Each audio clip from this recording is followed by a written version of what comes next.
सूर्य का रथ एक सपने की शुरुआत समय था।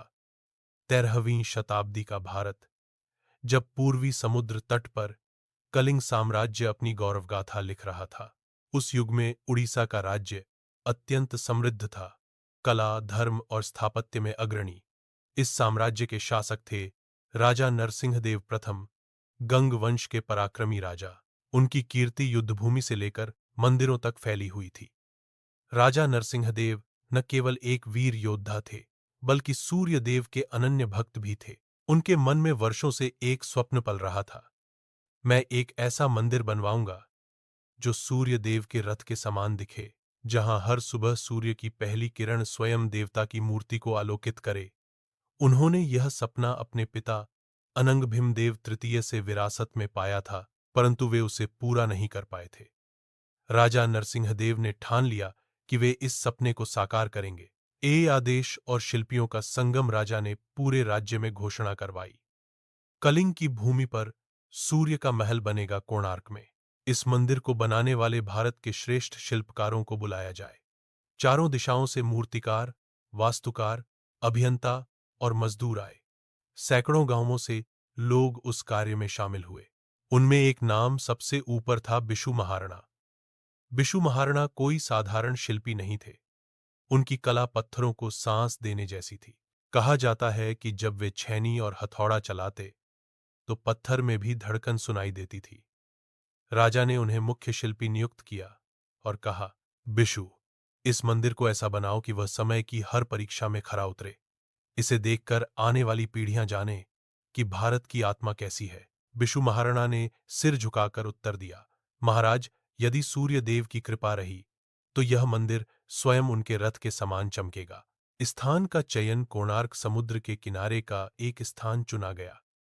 यह जगह विशेष थी क्योंकि हर सुबह सूर्य सबसे पहले वहीं समुद्र से उदित होता था।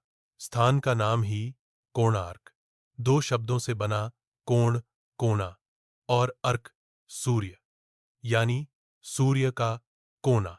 भूमि परीक्षण हुआ, पाया गया कि नीचे का जलस्तर ऊंचा है। इंजीनियरों ने कहा कि इतना भारी पत्थर यहां नहीं टिकेगा, लेकिन बिशु महाराणा बोले, जहां सूर्य की पहली किरण गिरती है वहीं उनका मंदिर बनेगा। राजा ने हामी भरी और निर्माण प्रारंभ हुआ। दर निर्माण की शुरुआत पहले पत्थर रखे गए, फिर नींव खोदी गई। हजारों मजदूर दिन रात काम में जुट गए। पहाड़ों से विशाल काले ग्रेनाइट पत्थर और लाल बलुआ पत्थर बैलों और हाथियों के सहारे लाए गए। मंदिर का स्वरूप सूर्यदेव के रथ की तरह तय किया गया। 12 जोड़ी पहिए, कुल 24, जो दिन, महीनों और तुओं का प्रतीक थे। 7 घोड़े, जो सप्ताह के 7 दिनों के प्रतीक थे। हर पहिए में समय मापने की कला छिपी थी। छाया देखकर समय बताया जा सकता था। यह मंदिर अपने आप में एक खगोलीय यंत्र था। दीवारों पर नक्काशी इतनी सूक्ष्म थी कि हर आकृति में जीवन झलकता था। नृत्य करती अप्सराएं, युद्ध के दृश्य, पशु, पक्षी, लोक जीवन, सब पत्थरों में जीवंत हो उठे। सूर्यदेव की मूर्ति मंदिर के गर्भगृह में सूर्यदेव की एक विशाल मूर्ति स्थापित की जानी थी। कहा जाता है कि वह मूर्ति लोहे और धातु के मिश्रण से बनी थी। उसकी आंखों में रत्न जड़े थे ताकि जब सूर्य की किरणें पड़ें तो वे चमक उठें। इस मूर्ति को इस प्रकार रखा गया था कि हर सुबह सूर्य की पहली किरण सीधे उसके मस्तक पर पड़ती थी। यह भारत की प्राचीन वास्तु कला का अद्भुत उदाहरण था। दौर कठिनाइयों की जंग जैसे जैसे मंदिर की ऊंचाई बढ़ती गई, कठिनाइयां भी बढ़ीं। समुद्र की हवा में नमक था जो पत्थरों को कमजोर करता था। भारी कलश और शीर्ष भाग को उठाना लगभग असंभव लगने लगा। बिशु महाराणा कहते, जहां आस्था होती है वहां असंभव शब्द नहीं होता। लेकिन काम रुक गया था।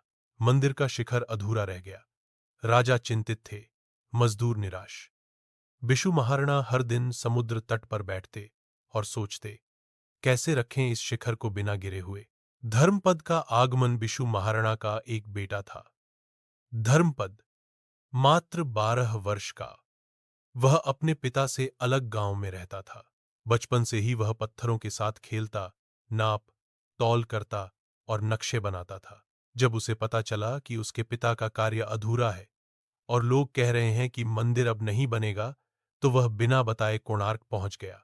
रात का समय था, समुद्र गरज रहा था और मजदूर सो चुके थे।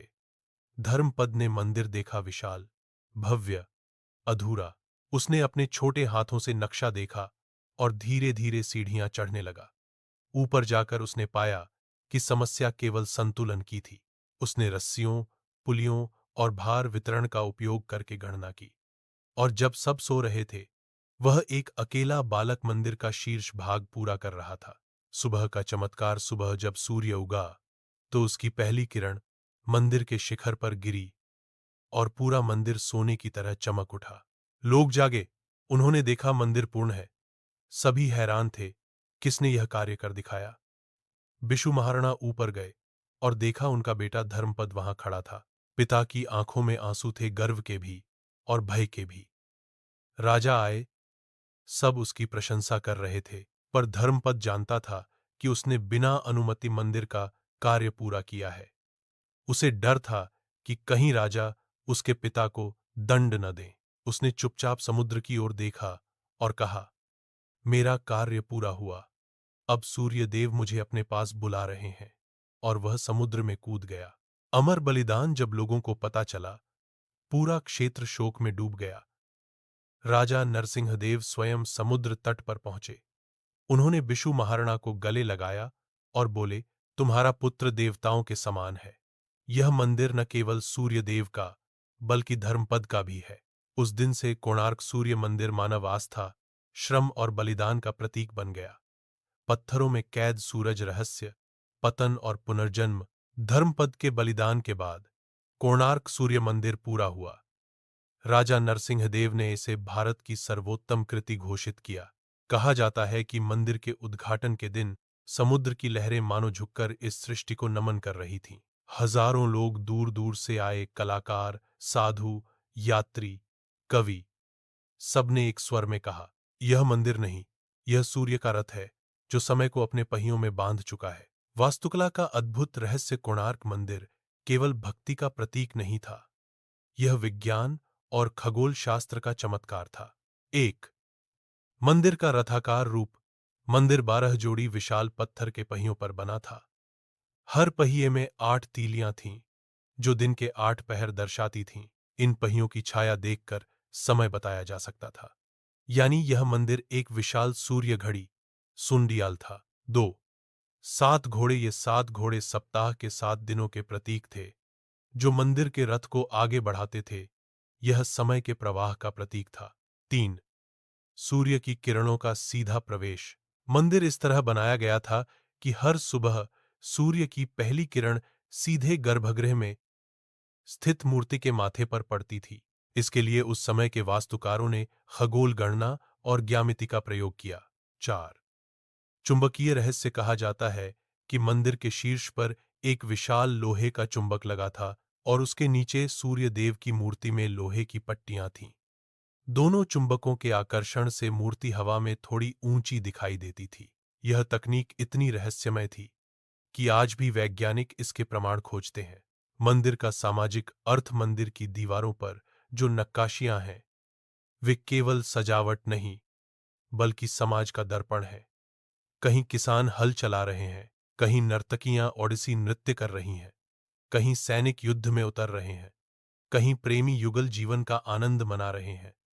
कोणार्क का हर पत्थर कहता था, जीवन एक यात्रा है और सूर्य उसकी गति है। राजा नरसिंहदेव का सपना साकार हुआ। उन्होंने इस मंदिर को सूर्यर्थ कहा और राज्य की समृद्धि सूर्य की तरह चमक उठी। द समय का अंधेरा, आक्रमण और विनाश। परंतु इतिहास का पहिया हमेशा एक दिशा में नहीं घूमता। 14वीं शताब्दी में उड़ीसा पर मुस्लिम सेनाओं के आक्रमण शुरू हुए। उनमें सबसे विनाशकारी नाम था काला पहाड़।